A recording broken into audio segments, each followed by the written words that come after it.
আসসালামু আলাইকুম প্রিয় এসএসসি 26 পরীক্ষার্থীরা। বিশেষ করে একটা প্রশ্ন বেশি আসতেছে, শিক্ষার্থীরা এমসিকিউতে বেশি ফেল নাকি বোর্ড খাতায় লিখিততে বেশি ফেল?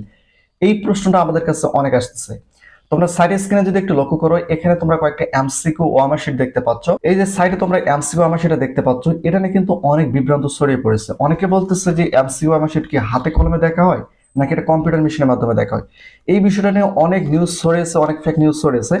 শিক্ষা বোর্ডের নির্দেশনা অনুযায়ী তোমাদের এমসিকিউ আমার সেটা সম্পূর্ণ কম্পিউটার মেশিনের মাধ্যমে দেখাবো, অর্থাৎ কম্পিউটারের মাধ্যমে তোমাদের প্রত্যেকটা এমসিকিউ রাখা হবে এবং একটা একটা করে দেখা হবে এবং প্রত্যেকটা এমসিকিউ কয়টা কারেক্ট হয়েছে এবং তোমাদের কোন সেটটা তোমরা পূরণ করছো সেই সেট অনুযায়ী তুমি কয়টা এমসিকিউ কারেক্ট হয়েছে সেটা কিন্তু তোমাদের রোল নাম্বার, রেজিস্ট্রেশন নাম্বার অনুযায়ী কম্পিউটারে উঠবে, কম্পিউটার যাবে এবং কম্পিউটার সেটা প্রিন্ট করে সেটা আবার শিক্ষা মন্ত্রণালয়ে পাঠানো হবে।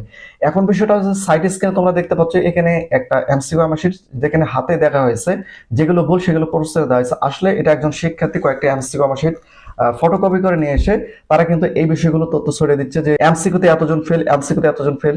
আসলে বিষয়টা এমন নয়, এটা কিন্তু সব সম্পূর্ণ একটা গুজব। আমি তোমাদের বলবো এটা নিয়ে তোমাদের টেনশন করার কোনো কারণ নেই। তোমাদের এমসিকিউ মাসিটা কম্পিউটার মেশিনের মাধ্যমে দেখা হবে। আর এসএসসি পরীক্ষার রেজাল্ট প্রকাশের আগে কোনোভাবেই কোন সাবজেক্টে কত নম্বর পেয়েছো এটা শুধুমাত্র বোর্ড খাতা ছাড়া এমসিকিউতে দেখার কোনো সুযোগ নেই।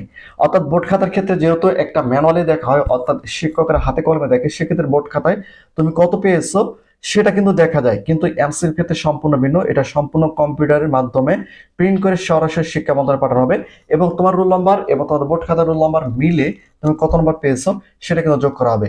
এখানে অনেক ইউটিউব, ফেসবুক, টিকটকের মধ্যে কিন্তু অনেক গুজব ছড়িয়ে পড়ে, সেগুলো থেকে অবশ্যই তোমাদের নিরাপদ থাকতে হবে, বিরত থাকতে হবে। কারণ রেজাল্ট প্রকাশের আগে তোমরা দেখবা আরো অনেক গুজব ছড়িয়ে পড়বে যে এতজন শিক্ষার্থী ফেল, এতগুলো শিক্ষার্থী ফেল, এতগুলো এ প্লাস পেয়েছে, এত পার্সেন্ট পাসের হার, এগুলো কিন্তু ছড়িয়ে পড়বে। এগুলো নিয়ে বিভ্রান্ত হওয়ার কোনো কিছু নেই। তোমরা সঠিক নিউজ যদি পেতে চাও সেক্ষেত্রে প্রত্যেকটা শিক্ষা বোর্ডের অফিসিয়াল ওয়েবসাইট, একই সঙ্গে যে বড় বড় অনলাইন নিউজ পেপারগুলো রয়েছে সেগুলো তোমরা ফলো করতে পারো। তাহলে কিন্তু সবসময় সঠিক তথ্যগুলো তোমরা, সঠিক ইনফরমেশনগুলো তোমরা কিন্তু জানতে পারবে। তো সাইড স্ক্রিনে তোমরা যেটা দেখতে পাচ্ছ এটা সম্পূর্ণ একটা গুজব, এটা নিয়ে তোমাদের টেনশন করতে হবে না। এখন বিষয়টা হচ্ছে যে লিখিত খাতার তুলনায় এমসিকিউতে শিক্ষার্থীরা সবচেয়ে বেশি ফেল করে এই কারণে, কারণ ম্যানুয়ালি দেখা যাচ্ছে যে তুমি 22 পেয়েছো, শিক্ষকরা চাইলে সেখানে 23 করে দিতে পারে, কিন্তু এমসিকিউর ক্ষেত্রে তুমি যদি 9 পাও সেটাই প্রিন্ট হয়ে যাবে, 8 পারে সেটাই প্রিন্ট হয়ে যাবে। তো এই জন্য এমসিকিউতে ফেল করলে সেটা পাস করার সুযোগ থাকে না, কিন্তু বোর্ড খাতার ক্ষেত্রে কোনো শিক্ষার্থী যদি 1 নম্বর 2 নম্বর কম পায় তাদেরকে পাস করে দেওয়ার এখানে শিক্ষকদের হাতে সুযোগ থাকে। তো এই হচ্ছে টোটাল বিষয়টা। যদি তোমাদের ভিডিও ভালো লেগে থাকে ভিডিওতে লাইক এবং চ্যানেলটিকে সাবস্ক্রাইব করে রাখো।